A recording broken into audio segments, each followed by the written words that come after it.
Assalamualaikum warahmatullahi wabarakatuh. Perkenalkan, saya Nurul Jannah dari program studi Sosiologi Agama kelas B. Baik, di sini saya akan mempresentasikan makalah dalam mata kuliah Ulumul Quran yang diampu oleh Bapak Alwi HS MSI. Saya akan menjelaskan tentang konteks kehidupan Arab Mekah sebelum turunnya Al-Quran. Yang pertama, konteks kehidupan keagamaan di Arab Mekah. Konteks kehidupan keagamaan di Arab Mekah, diantaranya satu, menganut agama Hanif, yaitu kepercayaan yang meyakini keesaan Allah Subhanahu wa Ta'ala yang menciptakan alam semesta.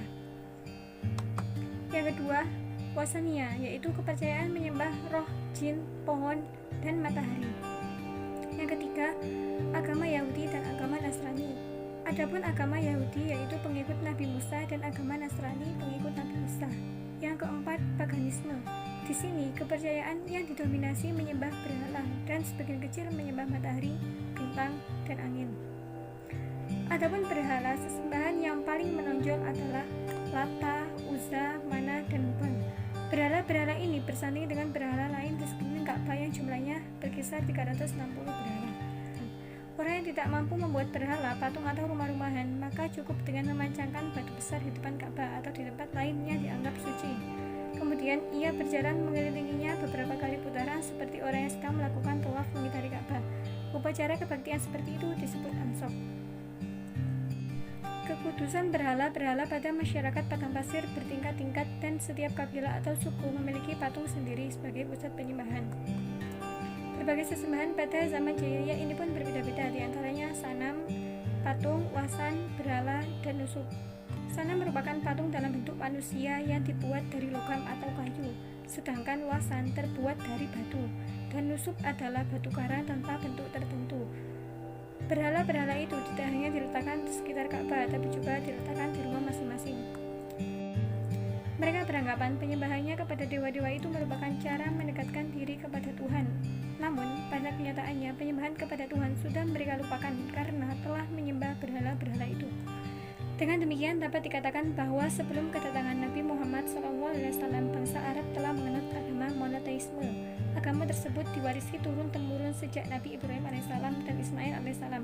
Agama ini di dalam Al-Quran disebut Hanif.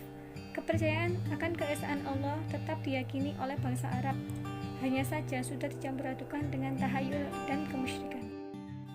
Selanjutnya, konteks kehidupan politik di Arab Mekah. Secara internal, sebelum datangnya agama Islam, kondisi sosial politik masyarakat Arab pada dasarnya terpecah-pecah, tidak mengenal pemerintahan pusat ataupun persatuan. Bangsa Arab dikenal hidup dalam kabilah-kabilah atau klan-klan. Kecintaan mereka terhadap keluarga, garis keturunan atau nasab dan kabilah mengalahkan kecintaan mereka terhadap hal lainnya. Fanatisme inilah yang seringkali menimbulkan perselisihan dengan kabilah lain. Sistem hidup mereka yang terdiri atas kabilah-kabilah tidak menafikan adanya pemerintahan pusat. Kepemimpinan politik lebih didasarkan pada suku atau kabilah untuk mempertahankan diri dari serangan suku lain. Bangsa Arab terkenal kurang baik dalam pengorganisasian kekuatan dan penyatuan aksi karena tidak adanya hukum reguler dan universal, serta lebih mementingkan kepentingan pribadi dan pendapat suku atas lainnya. Mungkin inilah penyebab kurang bersatunya suku-suku dan kabilah di Arab. Kemudian secara eksternal, posisi semenanjung Arabia berada di antara dua imperium besar, yakni Imperium Romawi dan Imperium Persia. Karena berada pada posisi netral, maka semenanjung ini dapat dikatakan terbebas dari pengaruh konflik keduanya. Kekuatan beserta peran-peran politis dua kerajaan besar ini pada akhirnya mulai memudar dan pada saat bersamaan negara Quraisy mulai tumbuh. Momen inilah yang menjadi salah satu faktor yang membantu keberhasilan orang-orang Quraisy dalam mendirikan negaranya. Pada sisi lain, suku Quraisy merupakan suku yang terpandang dan disegani di Mekah. Hal ini disebabkan oleh peran mereka dalam berbagai jabatan yang berhubungan dengan pemeliharaan Ka'bah. Tugas yang dimiliki yaitu sebagai berikut. 1. Al-Hijabah, bertugas mengurusi Ka'bah. 2. Dar'at Dakwah, yaitu bertugas mengurusi masalah perundang-undangan bidang politik, sosial, dan budaya. Diyat, yaitu bertugas mengurusi masalah pengadilan. Al-Qi'adah, yaitu mengurusi angkatan perang negeri Mekah yang mempunyai angkatan bersenjatanya terdiri dari pasukan perang dan penjaga keamanan dan tugasnya lainnya. Di Mekah, jabatan-jabatan yang ada sangkut pautnya dengan Ka'bah merupakan jabatan yang terpandang, sehingga bagi siapa saja yang mengembannya akan memiliki status sosial yang tinggi. Begitu pula dengan keturunan suku Quraisy yang telah mendapatkan penghormatan dari masyarakat secara turun-temurun.